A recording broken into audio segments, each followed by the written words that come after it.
देव, देश आणि धर्मासाठी विश्वात्मके देवे साधक मंडळी.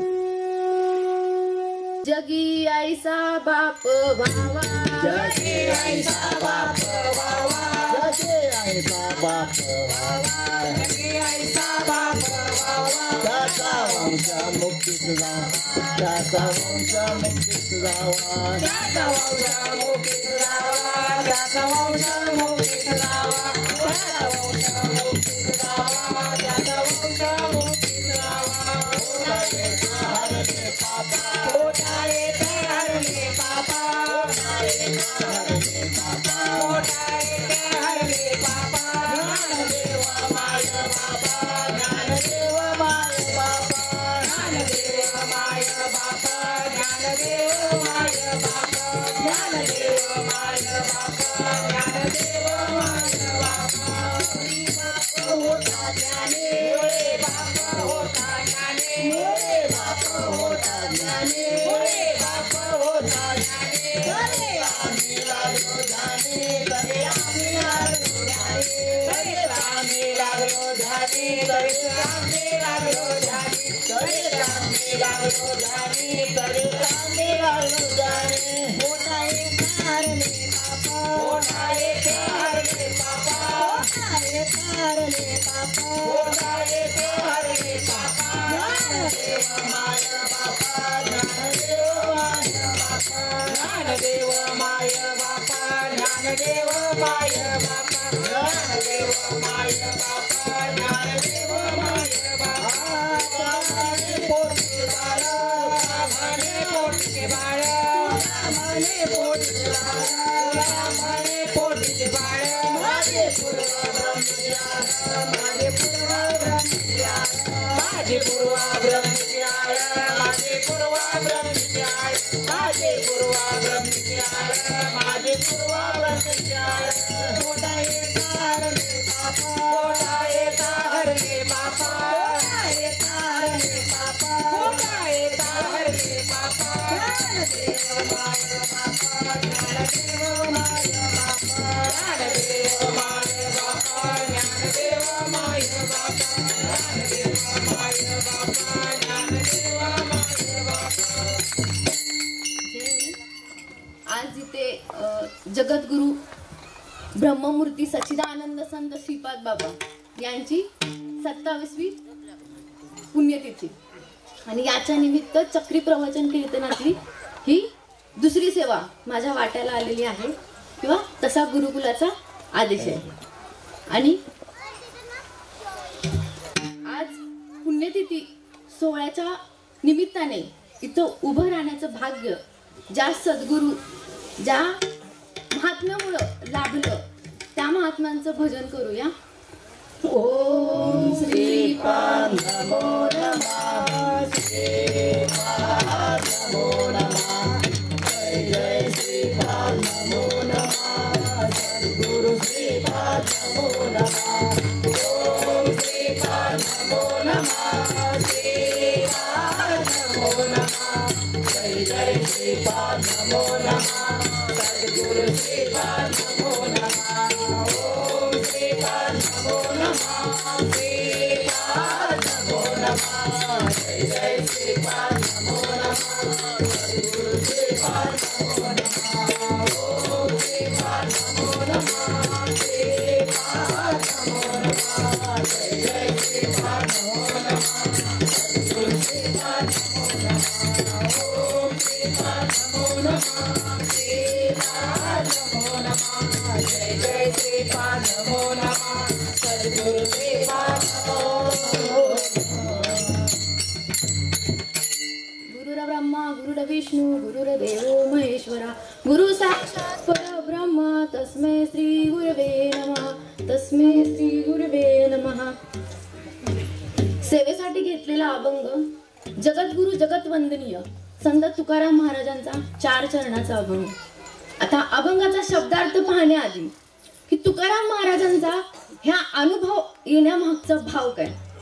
जरी अभंग मध्ये ज्ञानेश्वर माऊलींना बाप मानून अभंगाचा अनुभव असेल तरीही त्यांचे गुरु बाबाजी चैतन्य महाराज, बाबा त्यांच्याकडून त्यांचा अनुग्रह झाला आहे.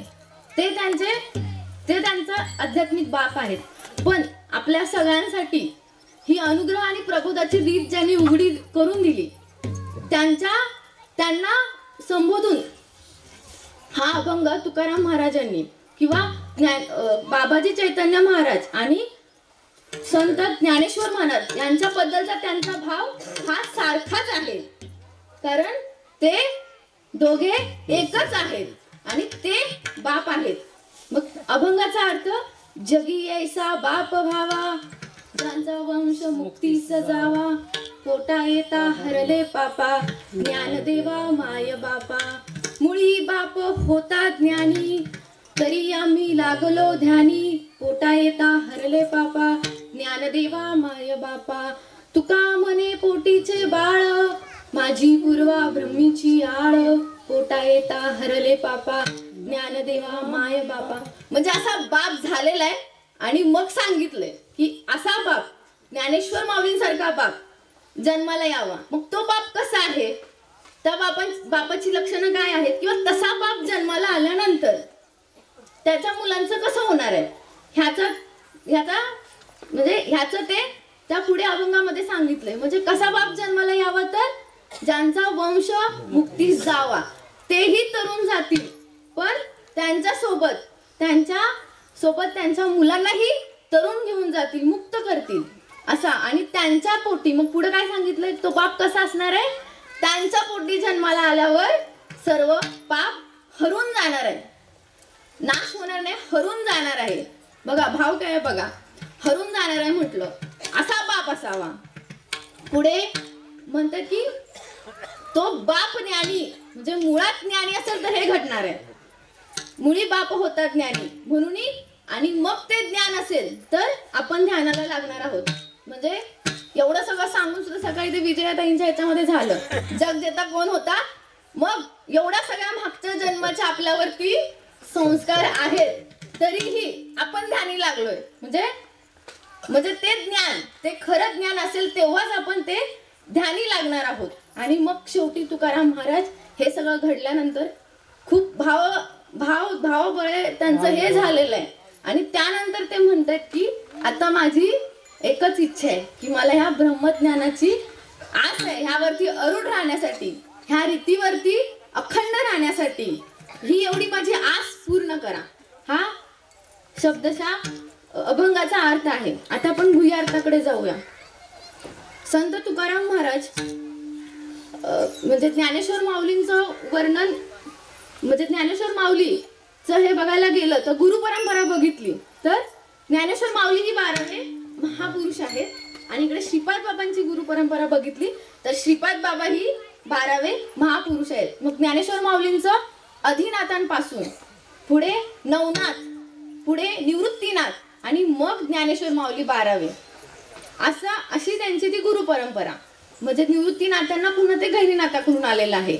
आणि पुन्हा इकडे श्रीपाद बाबांचं हे केलं तर कुठं श्रीहंसापासून ते पुन्हा ब्रह्मांकडे पुन्हा अत्री ऋषींकडून दत्त महाराजांकडून नारायण महाराजांकडून लक्ष्मण महाराजांकडून बलवीर महाराज, त्यानंतर पुढे सखयानंद महाराज, मग शांतामाई, तिथून बंडोबा बाबा, केरोबा बाबा आणि मग 12वे महापुरुष श्रीपाद बाबा. बघा दोन्ही सारखंच आहे. मग असा बाप, कसा बाप जन्माला यायचा आहे, मग की ज्याने पूर्ण वंश मुक्तीच जाईल. मग आता आपण मुक्तीचा अनुभव येतोय का?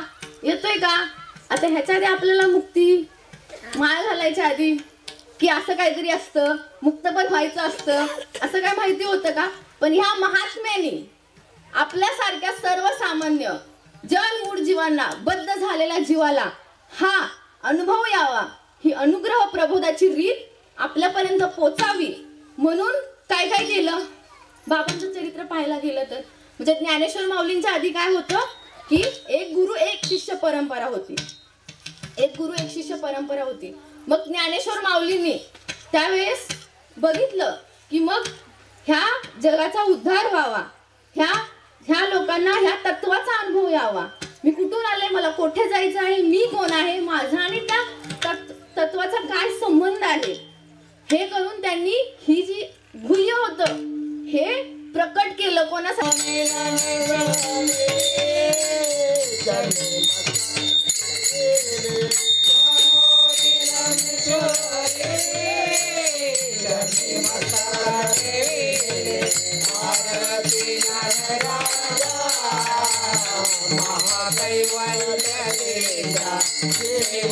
साधू संत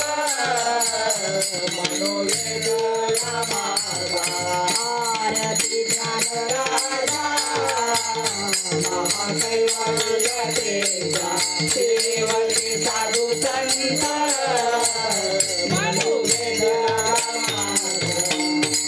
मग हे गुह्य प्रकट केलं. पण माऊलींच्या नंतर पुढे यावरती आवरण आलं. ज्यांना हे ज्ञान माहिती होतं त्यांनी ह्या लोकांना सगळ्यांना कळालं, तर आमची किंमत काय राहिली, आम्हाला कोण मग हे करणार, कोण महाराज म्हणणार आम्हाला, असं म्हणून मग त्याच्यावरती आवरण आलं. मग बाबांनी वयाच्या 22व्या वर्षी अनुग्रह घेतला. 22व्या वर्षापासून वयाच्या 78व्या वर्षापर्यंत बाबांनी हे ज्ञान, हे तत्व, हा अनुग्रह, हा प्रबोधाचा विषय घरोघरी दारोदारी पोचावा. ताई, माई, अक्का म्हणून सगळ्यांना ह्या तत्वाचा अनुभव यावा. मी आणि तो वेगळा नाही, माझा आणि त्याचा संबंध काय आहे. म्हणजे विचारच नाही आपल्याला की जन्माला आल्यानंतर असं काहीतरी करायचंय, काय आपलं एकच डोक्यात संसार करायचंय. आणि ह्याच्या व्यतिरिक्त काय माहितीच नव्हतं. बाबांची भेट होण्याआधी की हा असा काहीतरी विषय आहे किंवा ह्या अशा ज्ञानाची आपल्याला काहीतरी गरज आहे हे माहिती नव्हतं. मग अशा या महात्म्यांनी त्यांचं संपूर्ण आयुष्य ह्या जड जीवांचा उद्धार व्हावा म्हणून घालवलं. मग कसं काय काय केलं बघा बाबांनी. खिशात 1 रुपया नसताना कुठे कुठे कीर्तनाला जायचे, काय काय करायचे. आणि आपल्याला बाबांची पुण्यतिथी आहे, मग फोन करणार, तुमचं नाव घ्यायचं का बसला, बस आहे आपल्याला, सगळी व्यवस्था आहे, फोन करून विचारायला लागणार. मग आम्ही सांगणार थांबा जरा सुट्टीचं बघतो, प्रोजेक्ट आहे आमचा. त्या महात्म्याला नव्हतं का त्यांचा संसार, त्या महात्म्याला नव्हतं का म्हणजे बायको, मुलं, त्यांच्या मुलांचा नव्हत्या का परीक्षा. बघा म्हणजे हेच आपल्या बापाची पुण्यतिथी असती तर, आपल्या म्हणजे संसारातल्या बापाची पुण्यतिथी असती तर महिनाभर आधी जाणार आहे आम्ही. प्रत्येक दिवशी ते बॉसला आठवण करून जाणार आहे आम्ही, घरी फोन करून काय लागतंय का, पैसे पाठवू का, पुण्यतिथी आहे ना बापाची. इथं तो भाव होतोय का नाही होत. कारण तळमळ आतून तळमळ व्हायला पाहिजे. कुणीतरी फोन करणार, मग आपण नाव देणार, सांगणार, आधी सुट्टी टाकून आधीच आपण हे करू की असं कधी आपलं नियोजन असतंय का. त्या महात्म्यांनी हा विषय समजावा, हा अनुभव यावा म्हणून कैक मैल चालत जाऊन प्रवास केले. आणि मग आपल्याला आयतं इथं त्यांच्या पुण्यस्मरणाच्या दिवशी वर्षातून एकदा येते, ते पण 2.5 दिवसाची, त्यात पण शनिवार रविवार आहे, 1 दिवसाची सुट्टी घेऊन यायचंय.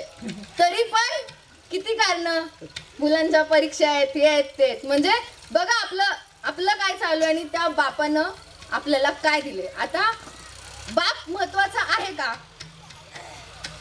विचार केला तर, आता ह्याच्या आधी आपल्याला असं वाटलं होतं आपल्याला अशा कोणता तरी बाप असावा. एक गोष्ट आहे, एक गाय असते, गाय जर्सी नाही गाय, तिला जंगलामध्ये सोडलेलं असतं. कारण गायींना जंगलात सोडलं तर त्या संध्याकाळी घरी येतील, जर्शांना सोडलं तर शोधत जावं लागेल. तर ती चरत जाते, चुकून ती जंगलात आत जाते आणि मग तिथे एक वाघ असतो. तो वाघ गाईला बघतो आणि मग गाईच्या मागे लागतो. गाय पळत पळत पळत पळत चालले, तिच्या मागून वाघ चाललाय. पळत पळत पळत ती जाते कुठे, एक दलदलीचा भाग असतो. पळत पळत पळत ती त्या दलदलीत जाते आणि ती पुढे जाऊन अटकते. तिच्या मागं हा पण पळत आलाय, वाघ जंगलाचा राजा पळत पळत गेलाय आणि तिच्या मागं तो पण अडकलाय त्या दलदलीमध्ये. आणि मग तो तिथं अडकलाय, वाघ मागे आहे आणि गाय पुढे आहे, थोडंसं अंतर आहे. आता वाघानं पण हालचाल केली तर तो वाघाने पण हालचाल केली तर तो आतमध्ये जाणार आहे, दलदल आहे ना, तो आतमध्ये बुडणार आहे. दलदलीत हालचाल केली तर कधी जीव जाईल सांगता येत नाही, आतमध्ये बुडत जाते. आणि गाय पुढे वाघ मागे, वाघाला हालचाल करता येत नाही, गाईलाही हालचाल करता येत नाही. मग तरी गाय आनंदात आहे, गाय खुश आहे. वाघ म्हणे मरणाच्या दारात आहे आणि ही बाई कशी काय खुश आहे. तो विचारतो तिला, अगं आता आपण जरा हल्लो, आपलं जरा काय हे झालं तर आपण मरणार आहे, तुला माहिती आहे ना आपण मरणार आहे. ती म्हणे नाही, मी मरणार नाही, तू मरू शकतोस. ते म्हणे, तो वाघ विचारतो कसं काय, दलदलीत अडकलोय आपण, तू कशी मरणार नाही, मी कसा मरणार, मी जंगलाचा राजा आहे, मी मरणार आणि तू एक गाय, सर्वसाधारण गाय, आणि तू नाही मरणार. ती म्हणे मला बाप आहे, म्हणजे मला मालक आहे. बाप आहे म्हणजे मला मालक आहे, माझा मालक येणार संध्याकाळी, मला शोधणार आणि मला इथून सुखरूप घेऊन जाणार. कुठं, घरी, जिथून ती आली तिथं घेऊन जाणार आहे. वाघाचं कोण आहे, जंगलाचा राजा, म्हणजे संसाराची ही दलदल आहे.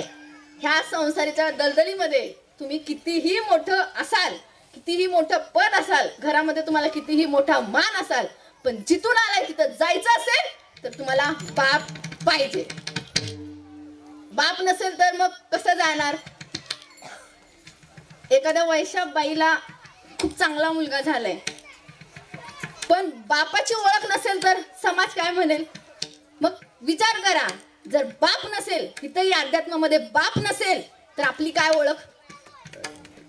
मग काय करणार, रोज एका देवाची पूजा करायची, ही आपली.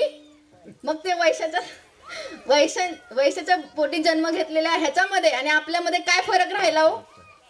मग अशी त्यासाठी बाप महत्वाचा आहे. आणि मग तो बाप कसा पाहिजे, तर बाप आपला संत श्रीपाद बाबांसारखा पाहिजे. बाप तुम्ही संत माय बाप सारखा पाहिजे. बाप संत असावेत, बाप महात्मे असावेत. असा बाप असेल तर पुढचं घडणार आहे सगळं. असा बाप नसेल तर मग आज भरपूर बाप म्हणून आम्ही लय मोठे, आम्ही लय बाप आहेत. काय म्हणतात, श्रीपाद बाबांना जे जमलं नाही ते आम्ही केलं, बरोबर आहे. श्रीपाद बाबांनी पैसे न घेता कीर्तन केली. श्रीपादवर हात कुठे होते, गटारीच्या शेजारी. जमतंय का त्यांच्यासारखं करायला, जमतंय का. श्रीपादवर एक असला तरी आणि 100 असले तरी ते ब्रह्म आहेत या कळकळीनेच सांगत होते. ब्रह्मालाच समजून सांगत होते. आज महाराजांचं कीर्तनाची सुपारी घेऊन गेल्यावर माणसं किती येतील, माणसं येतील ना तर कीर्तनाची सुपारी घेतो, नाहीतर राहू देत. मग असे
कसा पाहिजे गुरु, संत कोळीचा मालिक आहे, परंपरा आहे. कुठून आले, कुठून श्रीहंसांपासून आपल्यापर्यंत पोहोचले, मालिक आहे.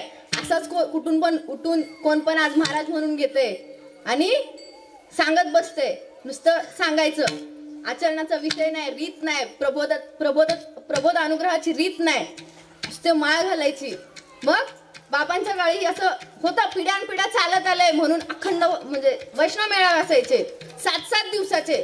पण माळ का घालायची, माळ घालण्यामागचा अर्थ काय आहे, प्रबोध काय, अनुग्रह काय, याबद्दल सांगत नव्हते.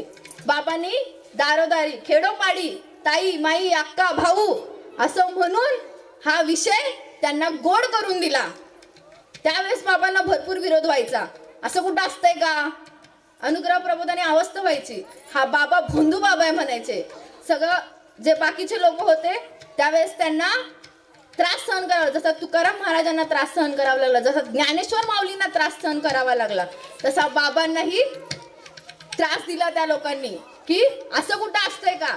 ज्या लोकांना माहिती होतं ते म्हणे हे सांगू नकोस तू, हे सांगू नकोस, हे कळलं तर आपली काय किंमत राहील, आपल्याला कोण विचारेल. आणि अशा 3 दिवसाच्या पगाराचा विचार करतोय आपण. माझा आता 3 दिवस गेला तर किती नुकसान होईल, काय होईल. मी 3 दिवस नसेल तर आल्यावर ना परत काय. तुका म्हणे येते पाहिजे जातीचे, म्हणे येते पाहिजे जातीचे, तुका म्हणे येते पाहिजे जातीचे, म्हणे येते पाहिजे जातीचे. हे रागाबाळ्याचे काम नाही, हे रागाबाळ्याचे काम नाही, हे रागाबाळ्याचे काम नाही. एकच उद्देश, धर्माचं रक्षण आणि पाखंडांचं खंडन करायचं, हा एकच उद्देश मनात. अवताराला आले धर्मरक्षणाला,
परोक्ष ज्ञानाच्या विरोधात बोलून बाबांनी धर्माची ही वाट दावली.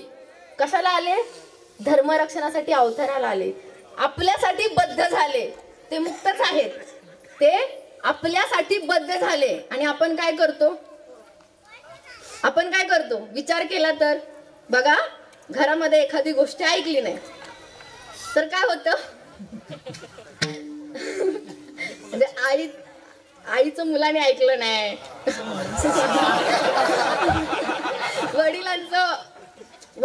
वडील काहीतरी सांगतात, मुलगा ऐकत नाही, नवरा काहीतरी सांगतो, बायको ऐकत नाही.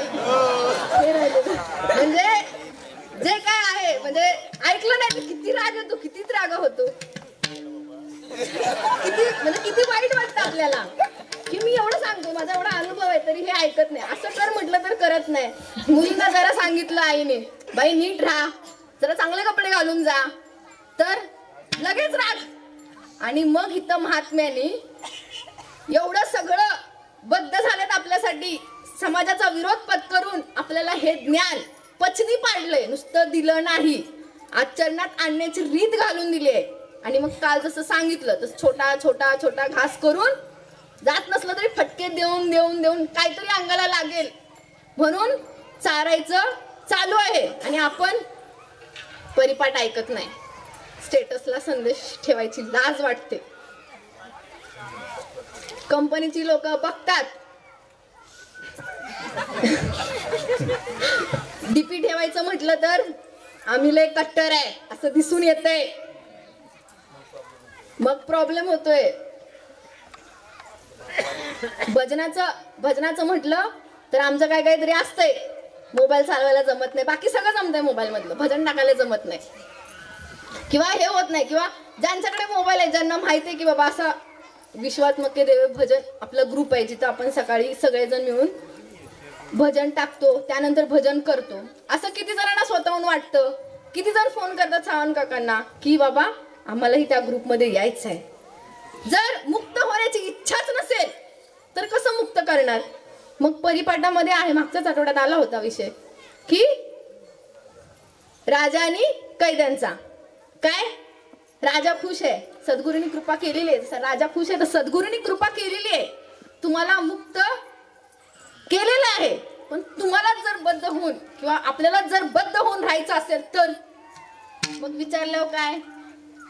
बाबा घर होऊ द्या, बाबा असं होऊ द्या, बाबा नोकरी मिळू दे, असं जर छोटं छोटं छोटं मागत बसलो तर व्हाल का मुक्त? एकच शाणा होता त्यात. एवढ्या सगळ्या कायद्यांमध्ये एकच शाणा होता. म्हणून ते ज्ञानेश्वर माऊलींची ओवी आहे ना की अस्तीच्या महापुरी विद्यार्थी कोट्यावधी परी प्राप्तीच्या पहिला तरी पाहिला गे. किती कैदी असतील राजाच्या ह्याच्यामध्ये, म्हणजे किती कैदी असतील, एकटाच शाणा निघाला, एकट्यानंच मुक्ती मागितली. मग आपल्याला मुक्तीचे सगळे मार्ग दिलेत, सगळं दिलंय. आई वडील सुद्धा एखादी गोष्ट लपवून ठेवतात संसारातले, पण बाबांनी सगळं दिलंय. जे होतं नव्हतं ते सगळ्याचं आपल्याला धनी केलंय. निर्गुण ज्ञानदेव माने निवृत्ती, निर्गुण ज्ञानदेव माने निवृत्ती, निर्गुण ज्ञानदेव माने निवृत्ती, निर्गुण ज्ञानदेव संपूर्ण माझे हाती दिले संपूर्ण, माझे हाती दिले संपूर्ण, माझे हाती दिले संपूर्ण. मग सगळं सगळं देऊन टाकलेलं आहे. का तर माझ्या लेकरांना हे ज्ञान कळावं, ह्याचा अनुभव यावा, याबद्दल गोडी निर्माण व्हावी, प्रेम निर्माण व्हावं, म्हणून बाबांनी सगळं देऊन टाकलं आहे. म्हणजे असा बाप आहे म्हणून मुक्तीचा अनुभव घेतोय आज. म्हणजे बघा, विचार केला तर आधीचं आयुष्य आणि आताचं आयुष्य, निसर्गाच्या उतरातलं आयुष्य आणि साधू संतांच्या संगतीतला आयुष्याचा जर विचार केला तर आता वाटतंय का जास्त वाईट? थोडंफार वाटत असेल, पण जास्त वाईट वाटतंय का? काय मिळालं नाही, काय आपल्याकडे कमी आहे, असं काय आहे का? अनुभव आहे का? नाही. कारण बाबांनी ज्या काही सुया आपण टोचवून घेतल्या होत्या ना स्वतःला, त्या काढल्या, त्या एक एक एक एक एक काढून बाजूला केलंय. आणि त्यामुळे आता सुखाचा अनुभव येतोय. सद्गुरूच सुखाचे आगर आहेत, त्यांच्या ह्याच्यातून आपल्याला सुखाचा अनुभव येणार आहे. तेच सुख आहे आणि सुखाच्या ठिकाणीच मुक्ती आहे. जर तसं नाही केलं तर मग ह्या सुया टोचत राहतात. सारखं हायच, काय ना काहीतरी हायच, इकडं नाही बघितलं, हे नाही केलं, ते नाही केलं, आणि मग शेवटी काय म्हणतात, आम्हाला भेटायला कधी येत नाही, पण इकडं मात्र 3 दिवस काढून जाताय की, म्हणजे तेव्हा तुम्हाला वेळ असतोय, पण आम्ही कुठल्या कार्याला बोलवलं की तुम्हाला वेळ नाही. मग का? कारण असा बाप आहे आमचा. अभंगाचं पहिलं जगी ऐसा बाप वा वा वा वा, जगी ऐसा बाप वा वा वा, जगे ऐसा बाप वा वा वा वा, जगे ऐसा बाप वा वा. त्याचा वंश मुक्तीचा गावा गावा. सद्गुरूंच्या अंतकरणामध्ये. मग निसर्गाच्या उदरात मग अशी ताईंनी सांगितला विषय की कुठल्या कुळात जन्माला यायचं, कुठल्या घरात यायचं, कोण म्हणून यायचं, हे आपल्या हातात नाही. बर, निसर्गाच्या उदरात म्हणजे आई वडिलांच्या पोटी जन्माला आलो म्हणजे पाप पुण्याला कारण झालो. जन्म घेतला म्हणजे काय? पाप पुण्याला कारण झालो. म्हणजे निसर्गाच्या उदरात होणारा जन्म हा पाप पुण्याला कारण आहे. निसर्गाच्या उदरात होणारा जन्म हा बद्ध करून ठेवतो. आणि सद्गुरूंच्या अंतकरणात होणारा जन्म हा मुक्तीचा अनुभव, मुक्तीचा सोहळा पाहायला मिळतो. मग तरीही आपल्याला निसर्गाच्या उदरातला जन्मावरती बोलू आपण. निसर्गाच्या उदरात जन्म झाला आता तर आपण त्या आई वडिलांबद्दल कसा भाव असतो आपला? माझी आई आहे, माझे बाबा आहेत, किती आदर, किती प्रेम.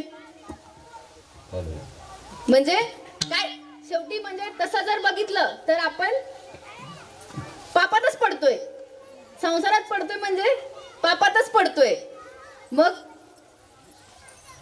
जन्माला देऊन आपल्याला ह्या संसाराच्या जाळ्यात टाकलं आता नैसर्गिकरित्या जिथं जन्म झालाय तिथले आई वडील काय सांगतात? नीट शिक हं. नीट शिक, नीट नोकरी मिळव, चांगला नवरा मिळू दे, की हे म्हणजे हेच सगळं सांगणे ना. असं कधी म्हणतात का की जा सद्गुरूंचा शोध घे, सद्गुरू कुठे भेटतात का बघ, जा कार्यक्रमाला जा. उलट हा माळ घाल. मुलांची इच्छा असली तरी आई वडील नको नको नको, आता एवढं लगेच नको, थोडा अजून मोठं होऊ द्या, खाया प्यायचे दिवस आहेत. म्हणजे आई वडील बघा, मुलाला कार्यक्रमाला यायचं असलं तरी पहिलं नाही, परीक्षा आहे, पुढच्या आठवड्यात तुझा पेपर आहे, कशाला आता तुला कार्यक्रमाला गेला पाहिजे. मोठा असेल खर्च कोण बघायचं, सारखं सारखं काय कार्यक्रमाला जायचं, रविवारी कार्यक्रम, एकादशीला कार्यक्रम, इकडं कार्यक्रम तिकडं कार्यक्रम. मग म्हणजे बघा, जे आता म्हणजे हे नाही करायचं, फक्त त्याचा मागचा अर्थ किंवा त्याच्या मागचं कसं हे आहे, प्रयोजन कसं आहे त्याच्यावरती विषय करायचा. आई वडिलांचं हे नाही. म्हणजे कसं होतंय, तरी पण तिथं आपल्याला प्रेम आहे, तरी पण तिथं आदर आहे, असायलाच पाहिजे. पण तरी सुद्धा त्या ह्याने बघितलं तर मग हितं किती असायला पाहिजे, हितं कसा भाव असायला पाहिजे. पुण्यतिथीला यायलाच लागतंय का, आलंच पाहिजे का, असा प्रश्न येत असेल तर मग त्या महात्म्यांनी आपलं पाप हरून घेतलंय बरं का, नाश झालेला नाही. पाप हरलंय म्हणजे काय केलंय, समुद्र मंथनाच्या वेळेस शिव म्हणजे भगवान शिवांनी काय केलं, ते विष जे आहे ते काय नष्ट झालं का हो, नष्ट नाही झालं, ते कंठात इथं महादेवांनी साठवून ठेवलं.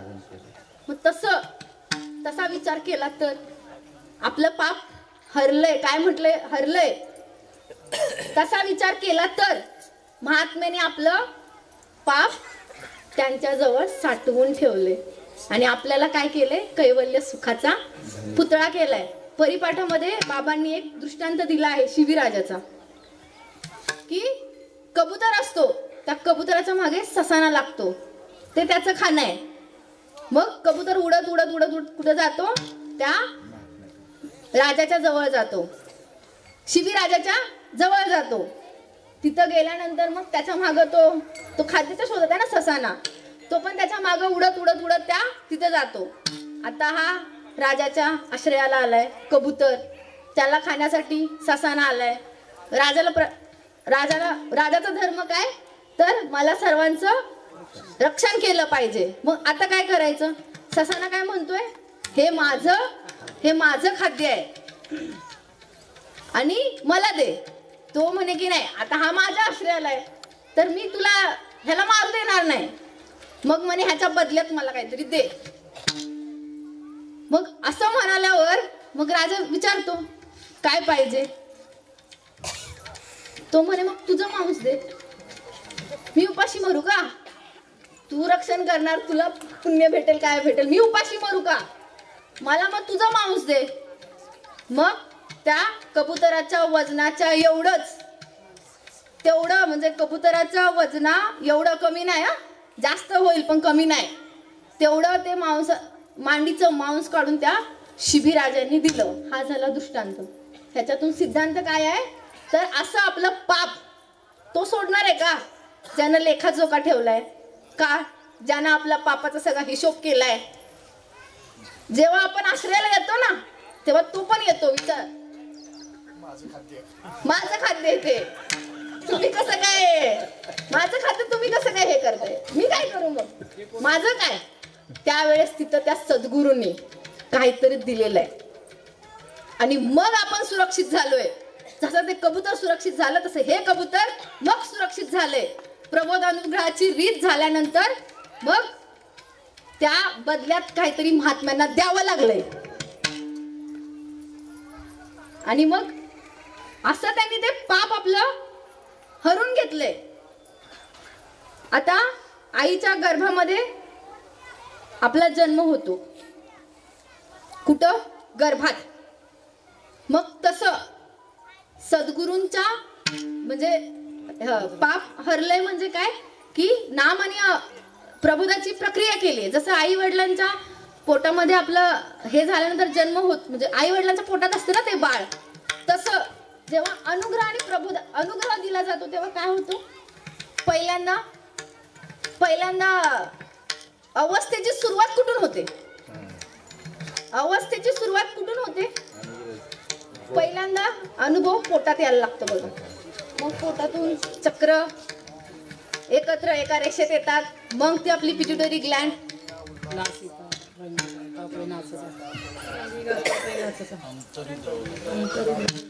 हा पुढे मग ती जी प्रक्रिया आहे ती कुठून सुरुवात झाली?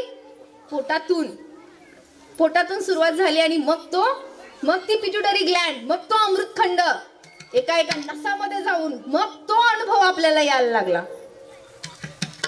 आणि मग तिथं तो अनुभव आल्यानंतर काय सुख मन झाले हाव बरे, एने सोचे मन झाले हाव बरे, एने सोचे मन झाले हाव बरे, एने सोचे मन झाले हाव बरे, एने सोचे मन झाले हाव बरे, एने सोचे मन झाले हाव बरे, एने सोचे मन झाले हाव बरे, एने सोचे मन झाले हाव बरे. परत मघारी येत नाही, परत मघारी येत नाही, परत मघारी येत नाही, परत मघारी येत नाही. एने सोचे मन झाले हाव बरे, एने सोचे मन झाले हाव बरे, एने सोचे मन झाले हाव बरे, एने सोचे मन झाले हाव बरे. एने येत नाही, परत मघारी येत नाही, परत मघारी येत नाही, परत मघारी येत नाही. एने सोचे मन झाले हाव बरे, एने सोचे मन झाले हाव बरे, एने सोचे मन झाले हाव बरे, एने सोचे मन झाले हाव बरे. कधी येईल हा अनुभव? त्यांचा अनुग्रह, अशा बापांचा अनुग्रह घेतला तर हा अनुभव येईल. मग तो मी आणि तो एक आहे, मीच ते परब्रह्म तत्व आहे, माझा आणि त्याचा संबंध लक्षात येईल. आणि मग जर तो अनुभव यायला लागला, असाच चांगदेव महाराजांचं की 1400 वर्ष सगळ्या सिद्धी प्राप्त आहेत, सगळं प्राप्त आहे. 2 गोष्टी नव्हत्या, सद्गुरूंची कृपा आणि ते अनादिकालचं नाम नव्हतं. सगळं होतं बाकी. मेलेला मुर्दा जिवंत करणं, तरण गेला एकदा का तिथं समर्पित झाला की तू तरला, तुला बाकी काही करायची गरज नाही. मग समर्पित व्हायचं म्हणजे पायाजवळ जाऊन बसायचं असं नाही. समर्पित व्हायचं म्हणजे काय की अनुग्रह प्रबोधाची जी रीत आहे, जी महात्म्याने जी रीत घालून दिली आहे, त्या रीतीप्रमाणे आचरण करायचं. त्यावरती शंका कुशंका घ्यायचं नाही. कुठं चुकतं माहिती आपलं? संतांच्या शब्दावरती आपला विश्वास नसतो. संतांच्या शब्दावरती विश्वास नसला की आपली कशी फसगत होते हे आपल्याला सुद्धा कळत नाही. त्यासाठी संतांच्या शब्दावरती दृढ विश्वास पाहिजे. नुसता विश्वास नाही, दृढ विश्वास पाहिजे. त्यांनी सांगितलं म्हणजे ते अनादिकालचं परब्रह्म तत्व आहे, अनंत कालापर्यंत राहणार आहे. कसे सद्गुरू कसे आहेत तुमचे? म्हणजे अष्टभैरव, पुढे शरब्दीवासी, ह्या सगळ्यांचा काळानुसार नाश होतो. म्हणजे जेवढे सगळे देव आहेत 81 कोटी 1.25 लाख देव, अष्टभैरव, शरब्दवासी, महाविष्णू, ह्या सगळ्यांचा काळानुसार नाश होतो. पण कल्पांत ही ज्याचा नाश होत नाही, अखंड अरुण आहे, ते सद्गुरू आहेत. असेच जे आहेत तेच आपल्याला मुक्त करणार आहेत ना. मग नामाची क्रिया नाही, प्रबोध काय माहित नाही, नुसतं जायचं माळ घालून यायची.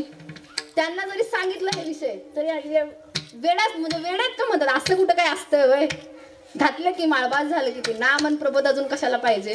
म्हणजे बघा अजून कुठं अडकलेत आणि मग असा बाप भेटला नाही तर कशी आपली फसगत होते.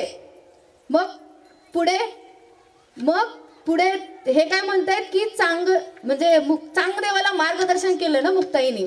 मग त्यानंतर जेव्हा अनुग्रह प्रबोध झाला त्यावेळेस चांगदेव महाराज काय म्हणतायत की आजी जन्म झाला आजी माझा जन्म झाला, गुरुपुत्र झालो मुक्ताईचा. मग म्हणजे ज्या दिवशी नाम आणि अनुग्रह झालं त्या दिवशी तो त्यांच्या पोटाला आला. आणि अभंगाचं दुसरं चरण.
त्यांच्या पोटाला आलो म्हणून आपल्या पापाचं हरण झालं आहे.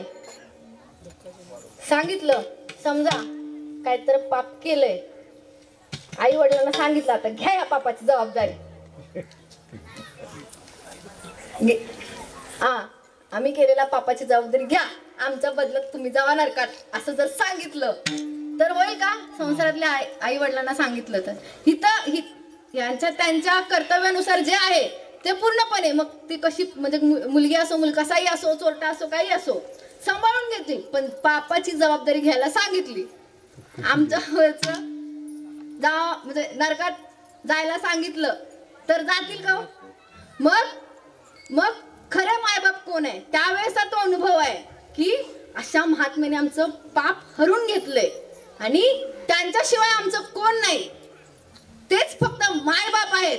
अवस्था झाल्यानंतर काय वाटतं? तुम्ही संत माय बाप कृपावंत, तुम्ही संत माय बाप कृपावंत, हे संत माय बाप कृपावंत, तुम्ही संत माय बाप कृपावंत, आयने पतित कीर्तिमानो, आयने पतित कीर्तिमानो, आयने पतित कीर्तिमानो.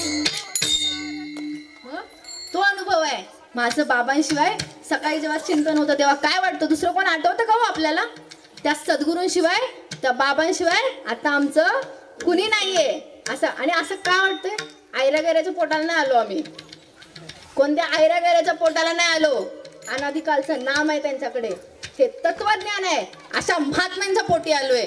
म्हणून आम्हाला हा अनुभव आहे, कारण मुळातच ज्ञान आहे, मुळातलं ते ज्ञान आलंय.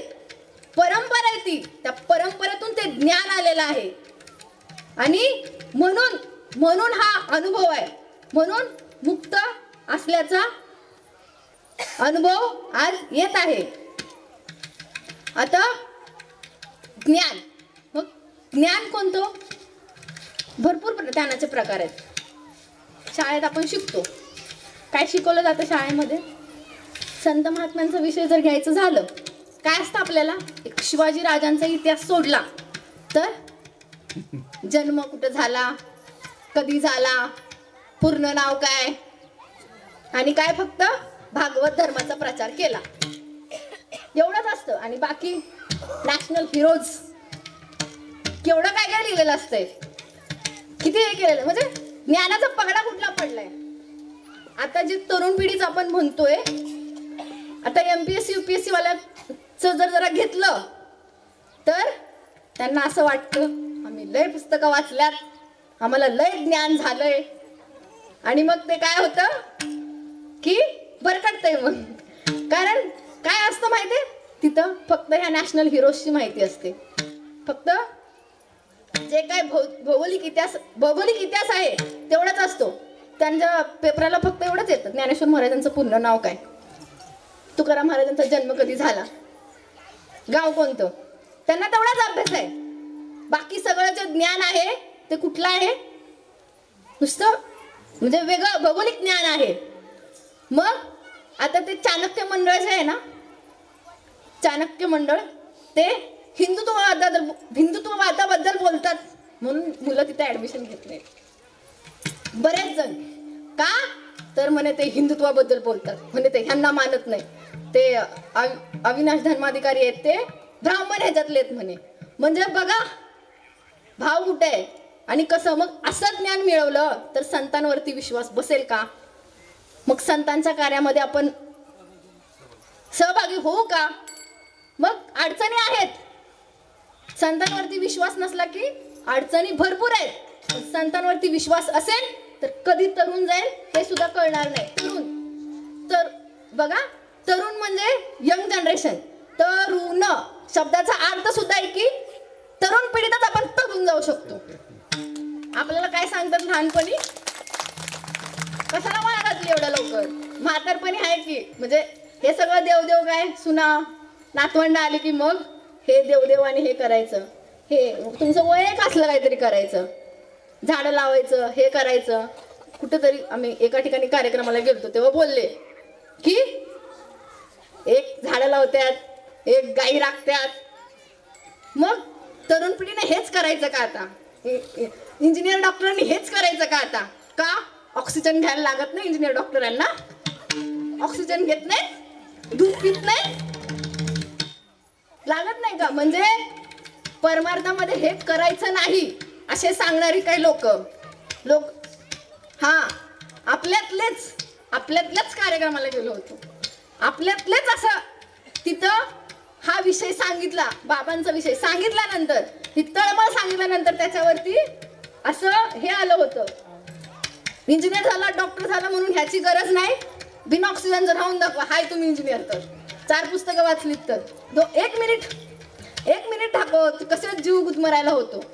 मग झाडं लावायचं फक्त जे इंजिनियर नाही डॉक्टर नाही फक्त काय बाकीच्या लोकांनी झाडं लावायचं असं आहे का, असं कुठं लिहिलंय का. म्हणे की मग शिकायचं की झाडं लावत फिरायचं, शिकायचं की गोशाळा करायच्या. मग हे घडलं कसं, तिथं पण आहेत सगळे हेच आहेत, सगळे इंजिनियर डॉक्टर सगळ्या मोठमोठ्या ह्याच्यापर्यंत गेलेत. कसं घडलं मग हे, कारण त्यांच्यावरती विश्वास आहे आणि त्यांची आपल्यावरती कृपा आहे म्हणून हे सगळं घडतंय. गोशाळा ही आहे आणि वृक्ष संवर्धन ही चालू आहे, कारण मुळी ज्ञान आहे ना, मुळातलं ज्ञान आहे ते. म्हणून श्रीपाद बाबांनी हे कसं करून घेतलंय, राजाभाऊ बाबांच्या मार्गदर्शनासाठी हे कसं सुरू आहे, कसं चालू आहे हे सुद्धा सर्वधर्म समभाव पाळायचंय ना. मग हिंदूंनाच का वाटतंय सर्वधर्म समभाव पाळावा, ते बी त्यात मिक्स होतात मनानंतर. काल सांगितलं सनातनी हिंदू आणि नुसता हिंदू. तिथं क्रिसमसच्या दिवशी काय असते, काय करतात, आमचं गोमांस खातात, सर्वधर्म समभाव पाळायचा म्हणे. आणि हे म्हणणारे हिंदू त्यांना काय नाही, ते म्हणतच नाहीत सर्वधर्म समभाव, त्यांचा हा विषयच नाही सर्वधर्म समभाव, सेक्युलरिझम वगैरे. हा विषय कोणाचा आहे, आपला आहे. आपले पशु पक्षी येत नाहीत, सकळ जीवांचा करी तो सांभाळ. मग असं असताना जे जे भेटे ते हा मानी भगवंत, म्हणजे जे जे आहे त्या सगळ्या जीवांना भगवंत मानलंय. मग का आपल्यावरती, मला सांगा तर एखाद्या तुमच्या सख्या भावाने येऊन तुमच्या घरावर ताबा मिळवला, द्याल का तुम्ही घर, कोर्टापर्यंत जाताय. आणि आज आम्ही आमच्यासाठी जरा हे केलं तर आमच्यातलीच लोक म्हणतात की तुम्ही ऑर्थोडॉक्स आहेत, कट्टर हिंदुत्ववादी आहेत. काय गरज आहे एवढं व्हायचं? ह्याची काय गरज आहे? राहतोय ना गुन्ह्या गोविंदानं. हे गुन्ह्या गोविंद मागं अनुभवलंय, काय काय झालंय बघितलंय. काय आमच्या तुळजापूरच्या मातीची पावडर करून नाचलाय त्याच्यावरती तो खिलजी. जेव्हा गुन्ह्या गोविंदानं होतो ना तेव्हा दृष्टांत सांगते. 2 माणसं असतात. एक जो असतो ते हिंदू बिंदू असलं काय पटत नाही त्याला. एक असतो तो आपल्या जे हिंदू धर्मानुसार जे काय आहे तो त्याप्रमाणे तो वागत असतो. ते दोघं असं फिरायला म्हणजे दोघं थोडेफार मित्र असतात. असंच फिरत फिरत चाललेले असतात. फिरता फिरता एक तुळशीचं झाड तिथं असतं. मग हा आपलं तुळस जिथं दिसेल तिथं नमस्कार करायची आपली संस्कृती आहे. कारण ती ऑक्सिजन देते, ती पवित्र आहे, तिच्या पवित्र कार्यामध्ये उपयोग होतो. आपण काय म्हणतो तुळशी माता, तिची रोज सकाळ संध्याकाळी आरती करतो. ते बघून तो एक जो होता तो पाया पडला. तो म्हणे काय झाडांच्या पाया पडतो, हसलं कुठं असतं. म्हणे नाही आमची माता आहे, आम्ही हिला माता मानतो. तो म्हणे हा तुझी माता आहे का, बघू तुझी माता काय करते. घेतली तिला उपडून दिली टाकून. ठीक आहे, ह्याला आला राग, पण आता ह्याला तोडेला तोड दिला पाहिजे. नुसतं बोलून उपयोग नाही, आता ह्याला चांगलं कामाला लावलं पाहिजे. असा विचार करून ह्यानं काय केलं, चल म्हणे पुढं. आता पुढं होतं खुजलीचं झाड. मस्त त्याच्यात पिकलेली फळं मस्त छान पिकली होती. कोयली हा मस्त छान फळं पिकली होती त्याची. म्हणे तिथं पाया पडला, हा मुद्दाहून पडला. याला अद्दल घडवायची होती ना. ठीक आहे, आईचं प्रेम बघितलं, तू बापाचं प्रेम बघ. घडवायची होती याला अद्दल. पाया पडला त्याचा. म्हणे हे काय आता, हा आमचा बाप आहे म्हणे, लय भारी आहे, लय मार्गदर्शन करतोय म्हणे आम्हाला. ह्यांच्यामुळे आम्ही आज इथं टिकलोय. मग म्हटलं ठीक आहे, तिला तोडले ना, ह्याला पण तोडून टाकतो. गेला आणि जे धरलं वरनं ज्या कोयल्या पडल्या, लागला ना लोळायला, सगळ्या खुजलीनं अंग खजवून घ्यायला लागला, माकडासारखी अवस्था झाली. म्हणे बाप कळाला का, आईच्या भावात तोपर्यंत हाय, बाप कळाला का तो तुम्हाला. म्हणे आता काय करू, चुकलं माझं, सांग आता काय करू. चल म्हणे पुढे अजून एक आहे आमची. मग तिथं पुढे नेलं, तिथं गोमाता होती. म्हणे हिच्या जवळ सगळं पापाचं हरण होतं हिच्या जवळ. तिथं गेलं, तिचं शेण घेतलं आणि अंगाला लावलं. मग त्याची ती आग शांत झाली. अशी आमची गोमाता आहे. आणि मग त्याला कळालं हिंदुस्थानातन धर्म काय आहे. जोपर्यंत आईच्या भूमिकेत आहे तोपर्यंत शांत आहोत, पण बापाच्या भूमिकेत आलो तर सोळो की पळो करून सोडणार. आमचा बाप शिवाजी महाराज होते म्हणून स्वराज्याची स्थापना झाली. त्यावेळेस आईच्या भूमिकेत राहिलो असतो तर आज आपल्याला इथं उभं राहता आलं असतं का. आमचे बाप संत श्रीपाद बाबा आहेत म्हणून आज इथं उभी आहे. श्रीपाद बाबांनी काय केलं, एक प्रसंग आहे आळंदीतलाच. तिथं स्त्रियांना कीर्तन करण्याची परवानगी नव्हती. तिथं बाबांचं कीर्तन होतं. तिथं गेल्यानंतर मग कीर्तनात तिथं फलक लावलं होतं, इथं स्त्रियांना मंदिरात येण्याची कीर्तन करण्याची परवानगी नाही. बापाने आमचा प्रश्न विचारला सगळ्यांना, कुठून आलात तुम्ही, जमिनीत उगवलात की आकाशातून पडलात. असं म्हटल्यावर सगळे तिथं जेवढे होते ना, ज्यांनी फलक लिहिलेले, मंदिर चालवणारे, सगळे गपचूप पडले. आणि बाबांनी मग स्त्रियांना तिथं अधिकार मिळवून दिला. आपल्याला लय वाटतं कोणी कोणी स्त्रियांना अधिकार मिळवून दिला, हे नाही वाटत. हा त्याग नाही दिसत आपल्याला. आणि हे का घडलं, मुळात ज्ञान होतं. कुठल्या ध्यानी लागलो आपण, त्या परम तत्वाच्या ध्यानी लागलो. ह्याच्या आधी कसं होतं, ध्यान होतं. गुरुवार आला की महादेव आठवतो, मंगळवार आला की गणपती बाप्पा मोरया, बुधवार आला की गुरुवार आला की लक्ष्मी माता, शुक्रवार आला की काय कोल्हापूरची अंबाबाई, शनिवारी आम्ही ब्रह्मचारी हनुमानासारखे, आणि रविवारी जुळोबा बिरोबा मुसोबा बिसोबा जे काय आहेत ते आपले सगळे बा. आणि रविवारी ब्रह्मचर्य संपलं. मग असं आपलं ध्यान होतं. काय मार्गशीर्ष महिन्यातलं महालक्ष्मीचं व्रत, का पैसा घरात यावा, काय 11 गुरुवार ते मंगळ जाऊन बरंच काय काय उपवास आहेत. म्हणजे ह्याचं ध्यान होतं आपल्याला. मग असे जर दररोजचा एक वेगळा देव असेल तर होईल का मुक्ती? मिळेल का मुक्ती? पण ह्या अनंत विश्वाचा जो एक आहे त्या सद्गुरूच्या चरणी लीन झालो तर सहज मुक्तीचा अनुभव घेऊ, मुक्तीचा सोहळा पाहू. आज इथं आपण सगळं मुक्त होऊन आलोय, सगळ्या सुया काढून आलोय, तर इथं आपल्याला कसा अनुभव आहे, कसं वाटतंय? काही कमतरता?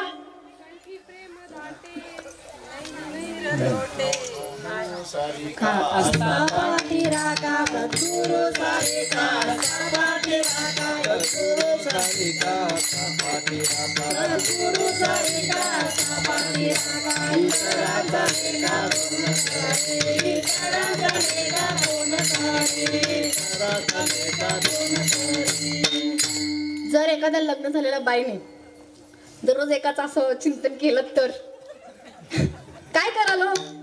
कुठं तिला हे कराल? तसं बघा, संबंध लावा, मग कळेल आपण काय करत होतो, कसं होतो, कुठल्या गतीला होतो आणि कुठं आलो आणि कुणामुळे आलो आणि कसं आलो आणि का आलो. हा जर विचार झाला तर त्या महात्म्याबद्दलचं प्रेम आपोआप दाटून येईल. नैनी तीर लोटे कंठी प्रेम नाही जगाच्या मापान, मोजता येत नाही जगाच्या मापान, एवढं प्रेम दिले पदबाबाने, एवढं प्रेम दिले पदबाबाने. मोजता येत नाही जगाच्या मापान, मोजता येत नाही जगाच्या मापान, एवढं प्रेम दिले पदबाबाने, एवढं प्रेम दिले पदबाबाने. म्हणजे असं मापच नाही ज्यानं बाबांचं प्रेम मोजता येईल. कसे टप्पे लिहिलेत बघा. पहिल्यांदा अनुग्रह झाला, आत्मशोध, तू कोण आहे, तुझा आणि त्या देवाचा संबंध काय, तू जन्माला कशासाठी आला आहे, जन्माला येण्याचा उद्देश काय. यानंतर पुढं आत्मबोध, आत्म्याला बोध केलाय, तू ते परब्रह्म तत्व आहे, तूच ब्रह्म आहे, तूच त्या शिवाचा अंश आहे आणि त्याच्यातच विलीन होण्यासाठी तुझा जन्म आहे.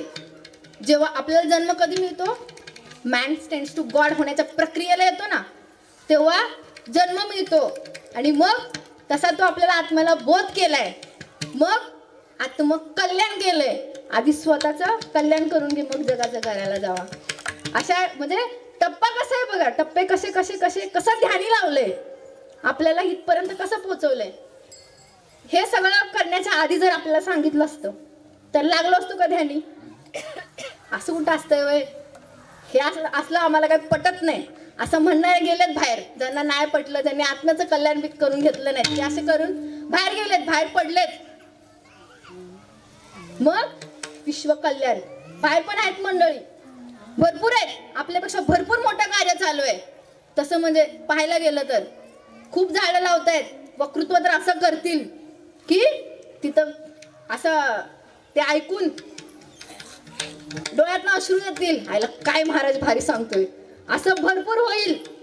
पण ही क्रिया नाही, ही रीत नाही. ह्या रीतीने नाही गेलो तर मग सगळं सपाट. म्हणजे ह्या रीतीने गेलो म्हणून हा अनुभव आहे. ह्या रीतीने नाही गेलो तर मग आज किती झाडं लावली, आज काय काय केलं. मग आम्ही संघ शुद्ध सात्विक, ज्ञान शुद्ध सात्विक पोटी, त्या ज्ञानाच्या खऱ्या ज्ञानाच्या पोटी जन्माला आलो आहे. खूप शुद्ध सात्विक. काल कोणीतरी प्रवचनामध्ये म्हटलं की आज ही पोरं एवढं छान बोलायला लागलेत कारण शुद्ध सात्विक बाबांचं तूप खाऊन ही मुलं आज इतकं छान छान बोलायला लागलेत. शिवाजी महाराजांचे मावळे 700 होते आणि समोरचे 5000 होते. तसं आज आम्ही बाबांची लेकरं जरी 700 असलो तरी समोरच्या 5000 भारी आहे. एवढी ताकद म्हणजे सशक्त केलंय बाबांनी आम्हाला.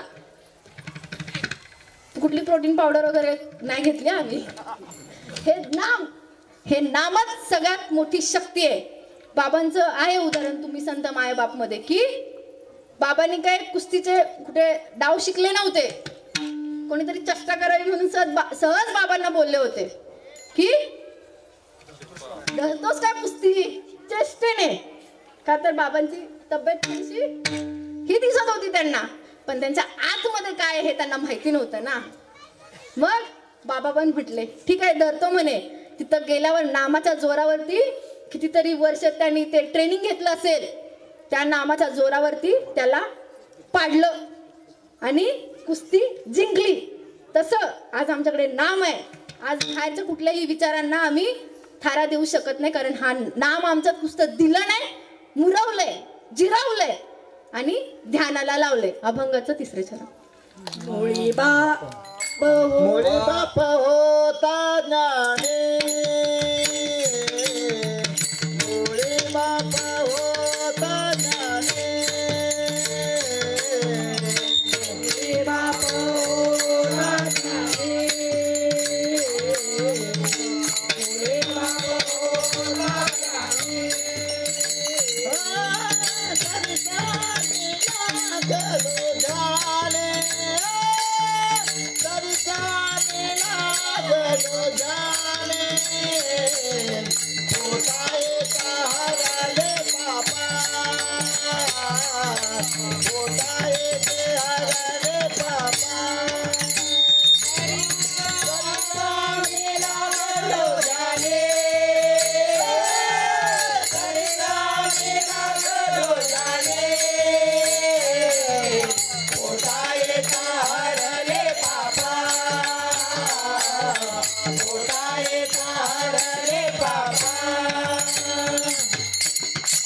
असा बाप भेटला म्हणून ध्यानी लागलो,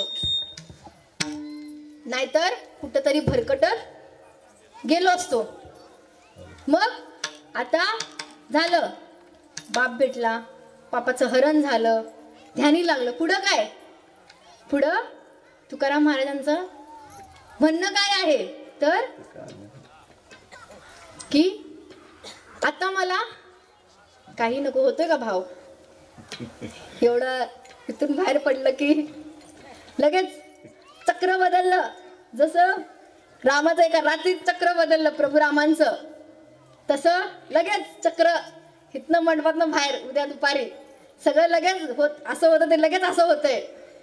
मग पण असं ह्याने गेलो असेल, ह्या रीतीने जर गेलो असेल तर शेवटी अनुभव काय की देवा आता मला काही नको. तरी पण एक मागणी आहे माझी, दुसरं मला काही नको, पण एक मागणी आहे माझी की मला ह्या माझी ब्रह्मज्ञानाची इच्छा पुरवा. ब्रह्मज्ञानाची इच्छा म्हणजे काय? मी ब्रह्म आहे हा भाव दृढ झाला असला तरी कधी मागं पडल सांगता येत नाही. कधी घसरण होईल शेवटच्या क्षणाच्या वेळेस सुद्धा हरणीच्या पोटाला हरणीच्या ह्याच्यात जाऊन हरण बनून येईल, बोरात जाऊन अळी बनून येईल. उदाहरणं आहेत भरपूर. म्हणून म्हणजे त्या रीतीने गेले, तो अनुभव आहे, सगळं आहे, तरी सुद्धा ते मागणं कसं मागतायत बघा. मागणं कसं असावं? आपण झाला आता अनुग्रह झाला, प्रबोध झालं, वृक्ष संवर्धन करतोय, हे करतोय म्हणजे आम्ही तरलो असा भाव होतो ना.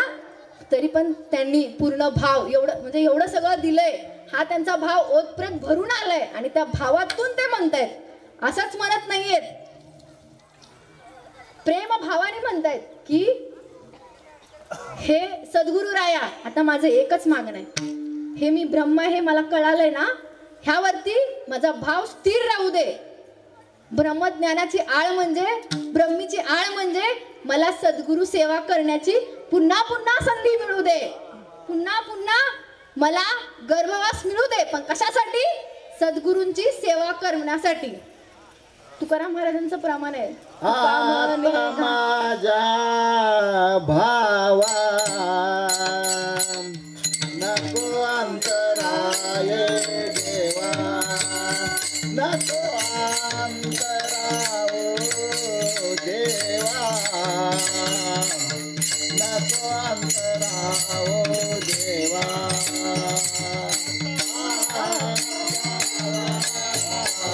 नको अंतराय देवा, नको अंतराओ